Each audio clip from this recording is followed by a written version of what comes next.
My name is Anna. I am 45 years old. This is my story. It is a story about my husband, the man I lived with for 20 years, the man I thought I knew, the man who was a complete stranger. My husband's name is David. We have been married for a very long time. 20 years is a long time. We have a son. His name is Leo. He is 19 now. He is in college. So, the house is quiet now. Just me and David. It has always been a quiet house. David is a quiet man. For 20 years, I believed David was an ordinary man. Maybe even a little lazy. He worked a simple job. He was an accountant for a small company. He looked at numbers all day.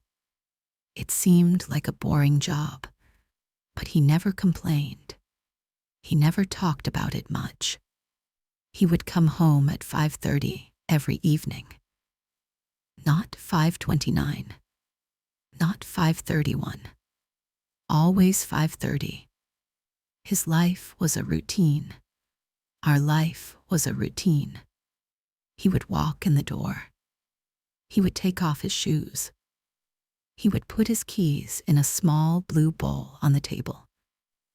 The same bowl every single day for 20 years. Then he would sit in his favorite armchair. It was a big, brown, comfortable chair. He would turn on the television. He always watched the news. Then he would watch a show about nature or history. He never liked loud, exciting shows. "They're too much, Anna," he would say. "Too much noise." I would make dinner. We would eat at the kitchen table. We didn't talk much during dinner. I would ask about his day. He would always say the same thing. It was fine. I would tell him about my day. I work part-time at a flower shop. I like my job. I like the colors and the smells. I like talking to the customers.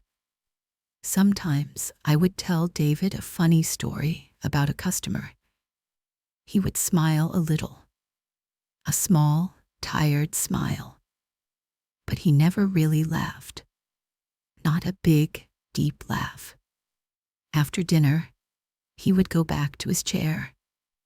He would read a book or watch more television. I would clean the kitchen.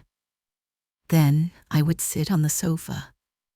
Sometimes I would try to talk to him about Leo, about the house, about my dreams. I used to have dreams of traveling. I wanted to see Paris. I wanted to see the mountains in Switzerland. David would listen, but his eyes would be on the TV. "That sounds nice, Anna," he would say. But he never said, "Let's go." He never said, "Let's plan a trip." He made it seem like dreaming was too much effort. He was a simple man. He didn't have many friends. He never went out with colleagues after work. He didn't have hobbies. On weekends, he would mow the lawn. He would watch sports on TV. He would take a long nap in his chair. He seemed content, happy with his small, quiet, lazy life. But I wasn't always content. I loved him. Of course, I did. He was a good man. He was stable. He was kind in his own quiet way. He never yelled.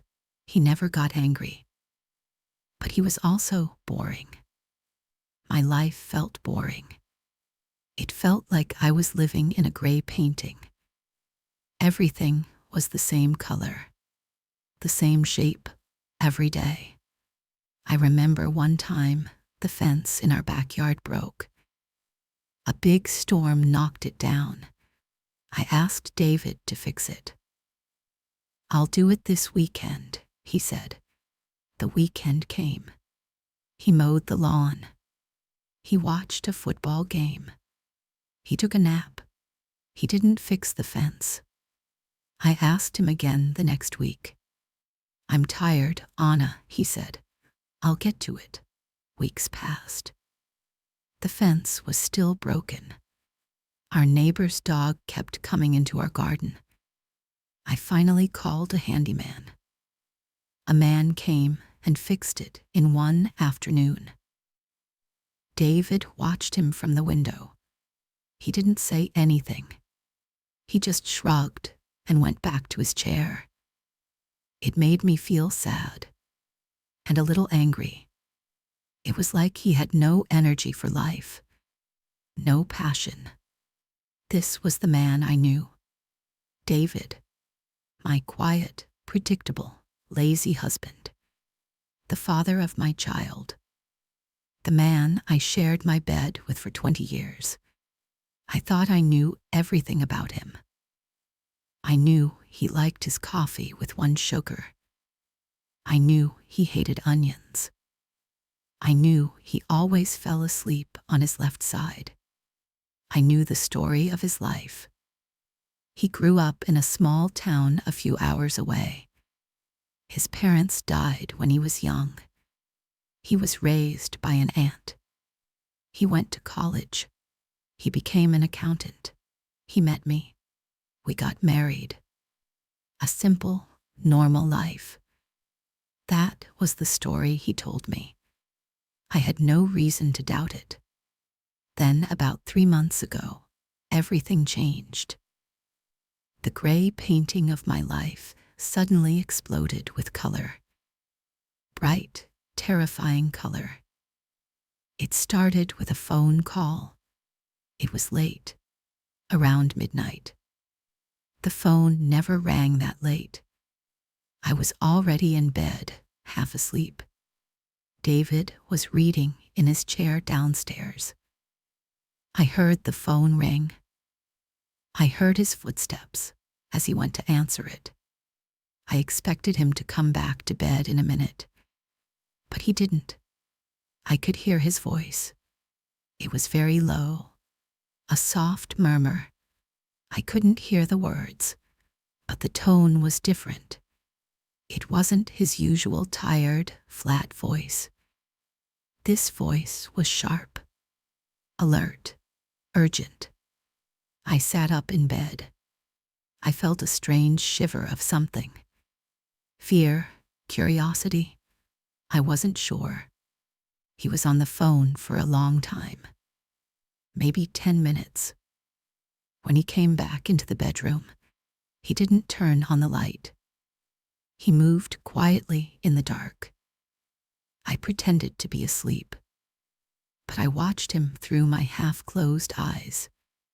He stood by the window for a long time, just looking out at the dark street. His body was tense. He wasn't the relaxed, lazy David I knew. This man was a stranger. The next morning, he acted like nothing happened. He drank his coffee with 1 sugar. He read the newspaper. He put on his boring gray suit, but I could see something was different. There were small lines of worry around his eyes. He looked at his watch more often than usual. He left for work at 8:15, just like always. But he forgot his briefcase. In 20 years, he had never, ever forgotten his briefcase. I called out to him. He came back, took it, and mumbled, "Thanks." He didn't look at me. His strange behavior continued. He started staying up late. I would wake up at 2 in the morning, and his side of the bed would be empty. I would find him in the living room. The TV would be off. He would just be sitting in his chair, in the dark, thinking. When he noticed me, he would jump just a little. I couldn't sleep, he would say. But he looked more than just sleepless. He looked haunted. A week after the phone call, he told me he had to go on a trip. A work trip, he said. He didn't look at me when he said it. He was looking at his plate of food. My heart felt cold. David's job never had trips. He worked for a small, local company. They didn't have offices in other cities. A trip, I asked. Where? It's a conference, he said quickly. In another state. Just for a few days. It was a lie. I knew it was a lie. The way he said it. The way he avoided my eyes. But I didn't know what to do. I just nodded. Okay, I said. He packed a small bag. An old canvas duffel bag from the back of the closet. He didn't pack his usual work clothes. He packed jeans, dark t-shirts, a heavy jacket, even though it was spring. He looked like he was going somewhere cold, somewhere rough. Before he left, he kissed me. His kiss was different. It wasn't the usual quick, tired peck on the cheek. This kiss was long. It was full of a sad, desperate feeling. Be safe, Anna, he whispered. Then he walked out the door. I watched him go. I felt lost, confused, scared. Who was this man? Where was he going? My quiet, predictable life was falling apart. The silence in the house felt different now. It wasn't a peaceful silence. It was a heavy, anxious silence, full of questions. For the first day, I just walked around the house. I touched his things, his boring books, his comfortable chair. I tried to make sense of it all. I couldn't. On the second day, I decided I needed to do something. I needed to feel normal. I decided to clean. Cleaning always helped me think. I cleaned the kitchen. I cleaned the bathroom. Then I looked at the attic. The attic was our space for forgotten things. Old baby clothes, Leo's school projects, holiday decorations, and lots of David's old boxes. We hadn't properly cleaned it in years. I thought maybe cleaning his old things would help me feel closer to the man I knew. The real David. I spent hours up there. Dust was everywhere. I sorted through old papers, old clothes. At the very back of a dark corner, behind a stack of old magazines, I saw it. A metal box. It was dark green. It looked old. It had a strong lock on the front. I had never seen it before. It was not a normal box for storing old letters. It felt serious. My heart started beating faster. I tried to lift it. It was heavy, very heavy. I dragged it out into the light. Where did this come from? Why was it hidden so well? I shook it. Something solid and heavy thudded inside. I needed to open it. I needed to know what was inside. But it was locked. I looked everywhere for a key. I went through all the junk drawers in the house. I looked in every small box. Nothing. Then I remembered David's keychain. He had his house key, his car key, and one other small, strange key. It was a simple, silver-colored key. I had asked him about it once, many years ago. Oh, that, he had said. It's for an old locker from a job I had before I met you. I don't even know why I still keep it.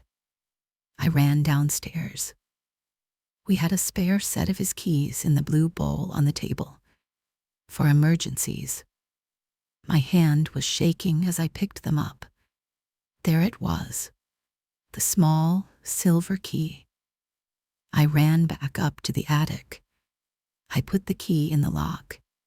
It turned. With a soft click, the box opened. I held my breath.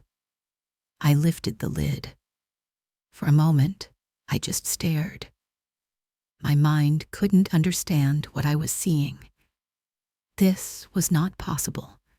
This was not David's life. This was not my life. Inside the box on top was a stack of passports. I picked one up. The picture was of David, but he was younger. Maybe in his early 20s. His hair was shorter. His eyes were different. Hard, serious. He looked directly at the camera. No smile. The name on the passport was not David Miller. It was Stefan Volkov. I opened another passport. Same picture. Different name. Michael Carter. I opened another. Liam O'Connell. There were 5 of them. 5 different names. 5 different nationalities. Under the passports was money. A lot of money. Thick stacks of it. American dollars, euros, British pounds. It was neatly wrapped. It was more money than I had ever seen in my life. My hands were trembling now. I reached deeper into the box. My fingers touched something cold. Hard, metal. I pulled it out. It was a gun. A small, black handgun. It was sleek and heavy. I had only ever seen guns in movies. I dropped it back in the box as if it had burned me. At the bottom of the box, there was a collection of photographs. I picked them up carefully. They were old, faded a little. The photos showed the young, serious David from the passports. But he wasn't alone. He was with other men. They were all young. They wore dark, practical clothes. In some pictures, they were in a desert. In others, they were in a jungle. In one photo, they were standing in front of a helicopter. They were holding rifles. They looked like soldiers, but they didn't look like regular soldiers. They looked different, more dangerous, like a secret team. My David, my quiet, lazy David, stood in the center of one photo. He wasn't smiling.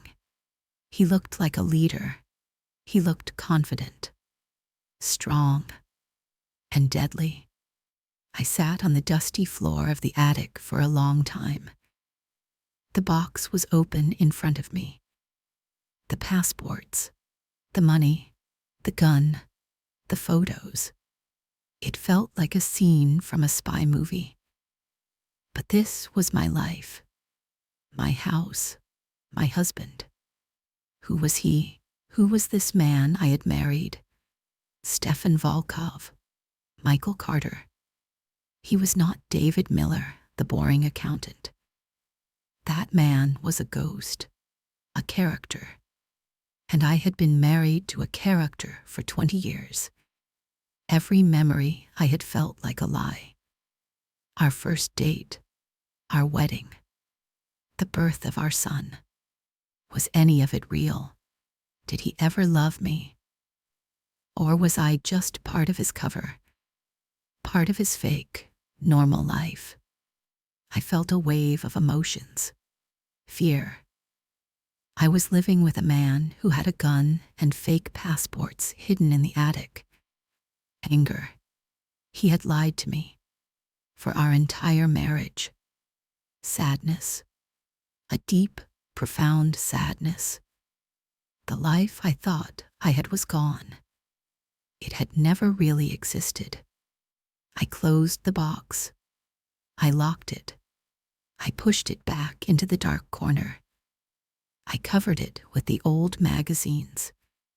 I went downstairs. I looked at myself in the mirror. I looked pale, scared. I didn't recognize myself. And I didn't recognize my life. David came home 2 days later. He called before he arrived. "I'm on my way home, Anna," he said. His voice sounded tired, so very tired. When he walked through the door, he looked older. He had a small cut on his cheekbone. A faint purple bruise was forming. "What happened?" I asked. My voice was quiet, distant. "Nothing," he said, taking off his shoes. "I just slipped and fell. I'm clumsy." He put his keys in the blue bowl. He went to his chair. He turned on the TV. He was trying to be normal. He was trying to be David Miller again. But I couldn't see David Miller anymore. I saw the man from the photographs. I saw the stranger with the gun. I watched him all evening. He moved slowly, like every bone in his body hurt. He ate his dinner without saying a word. He looked at the TV, but I don't think he was watching it. His eyes were far away. He was somewhere else. A place I couldn't imagine. A place with deserts and jungles and guns. I didn't sleep that night. I lay in bed, my body stiff. He slept beside me. He made small, pained noises in his sleep. I thought about the box. I thought about confronting him. But how? What would I say? "Hello, stranger. Who are you really?" I was afraid of him, afraid of the truth. The next day was a Saturday. I couldn't stand it anymore. The lies, the silence, the fear. I needed to know. While he was outside, mowing the lawn, pretending to be the simple suburban husband, I went to the attic. I brought the metal box downstairs. I put it on the kitchen table, the same table where we ate our silent dinners. It looked dark and dangerous in the bright morning light. He came back inside, sweating a little from the work. "The lawn is done," he said. Then he saw the box. He stopped. He froze. His whole body went still. The friendly, tired look on his face vanished. It was like a mask fell off. His eyes became sharp, focused, cold. He looked from the box to my face. He knew that I knew. The game was over. He didn't speak for a long time. He just looked at me. His eyes were full of a deep, ancient sadness. The look of a man who has been running for a very long time and has finally been caught. "Anna," he whispered. His voice was hoarse. "Who are you?" I asked. The question came out as a whisper too. My whole body was trembling. He pulled out a chair and sat down heavily. He looked like the world was on his shoulders. "My name is not David Miller," he said softly. He looked at his hands on the table. "My real name, it doesn't matter anymore. It was a long time ago." He started to talk. And the story he told me destroyed my world, and then slowly, painfully, began to build a new one. He told me he was a spy, an agent for a secret government agency. He didn't say which one. He said it was better if I didn't know. He was recruited when he was very young, just 19. He was smart. He was strong. He learned languages easily. He was a patriot. He wanted to serve his country. His job was to go to dangerous places, to gather information, to stop bad people from doing bad things. The men in the photographs were his team. They were like his brothers. He told me their names. He told me funny stories about them. And then he told me how they died. One by one, in ambushes, in explosions, in betrayals. His life was constant danger, constant fear, constant lies. He had to be different people. He had to pretend. He had to kill people. He said this part very quietly. He looked at me, his eyes begging me to understand. I did it to protect people, Anna, to protect our way of life. But it changes you. It breaks something inside you. 20 years ago, on a mission in Eastern Europe, everything went wrong. They were betrayed. It was a trap. His whole team was killed. He was the only one who survived. He was badly injured. He barely escaped. His best friend died in his arms. He said he still has nightmares about it. Every single night. That was the end for him. He couldn't do it anymore. All the violence, all the death. He was broken. He told his agency he wanted out. He wanted a normal life. They didn't want to let him go. He knew too much. But he had a friend, a powerful person in the agency, who helped him. They created a new life for him. David Miller, the boring accountant. They gave him a complete background story, a new identity. They moved him to our small, quiet town, a place where nobody would look for a deadly spy. His only instruction was to be normal, to be boring, to be invisible. And then I met you, he said. He looked at me, and for the first time, I saw real tears in his eyes. You were working at that little coffee shop. You were so bright, so full of life. You were everything I wasn't.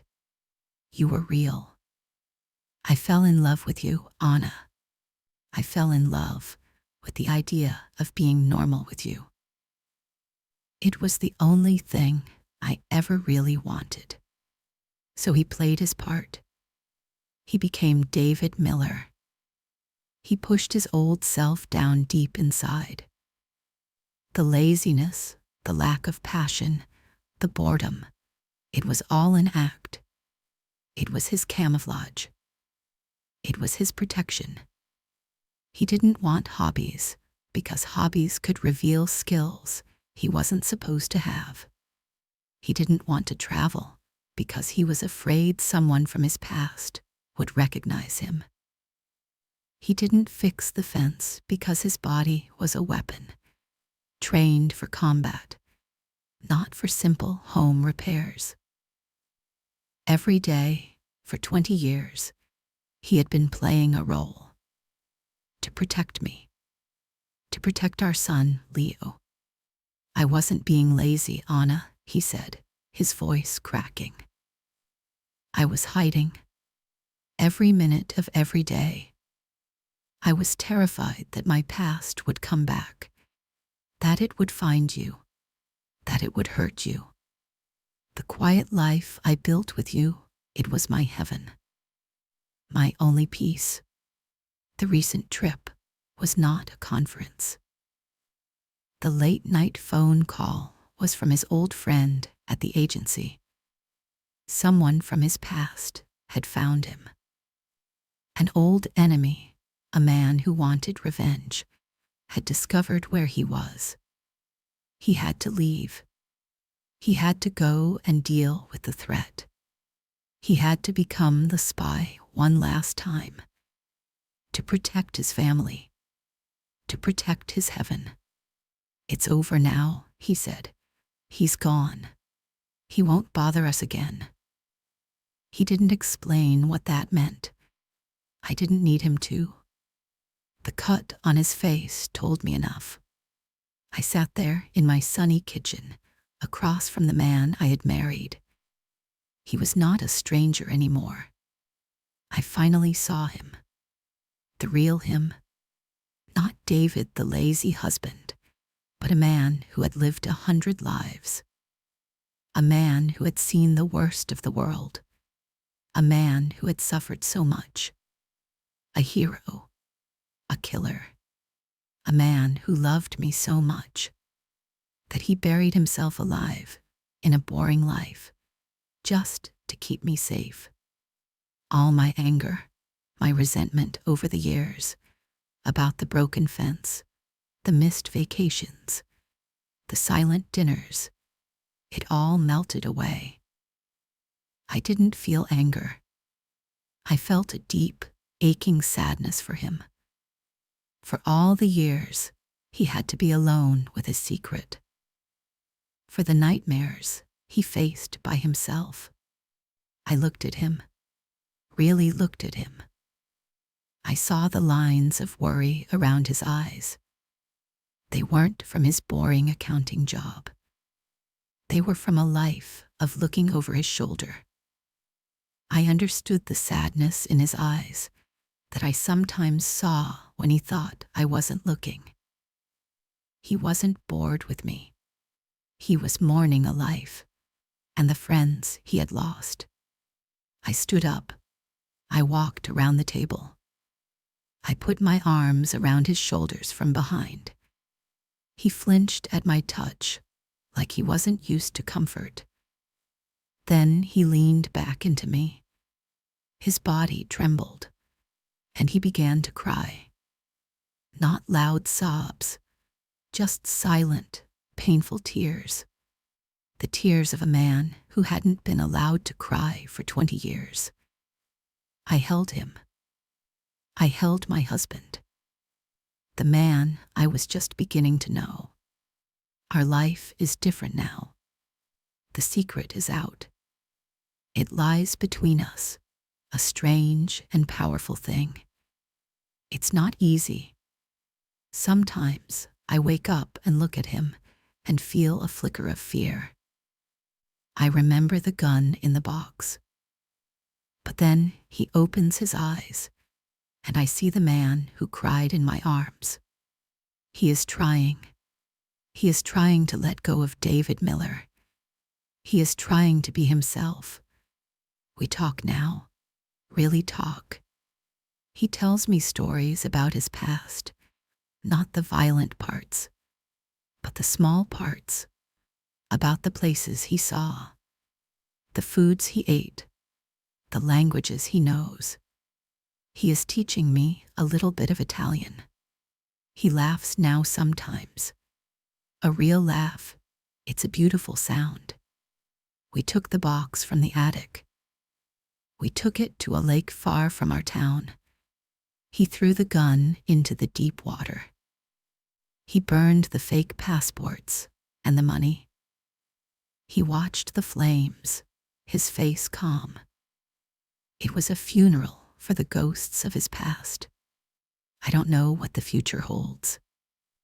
Our marriage of 20 years was built on a lie. But it was also built on a deep, hidden love. A love that was stronger than I ever knew. We are not the same people we were 3 months ago. We are two strangers, learning to know each other, learning to build a new life, an honest life. My life is not a gray painting anymore. It is full of color. Some of it is dark and scary, but it is also bright and hopeful. I married a man who was a hero, hidden inside an ordinary person. I thought I wanted a more exciting life. I didn't know I already had one. It was just a secret. If you are listening to this story, maybe you think you know the people in your life. Your husband, your wife, your parents. But maybe there are secret rooms inside them you have never seen. Maybe their quietness is not emptiness. Maybe it is full of stories you cannot imagine. Be kind. Be patient. Look deeper.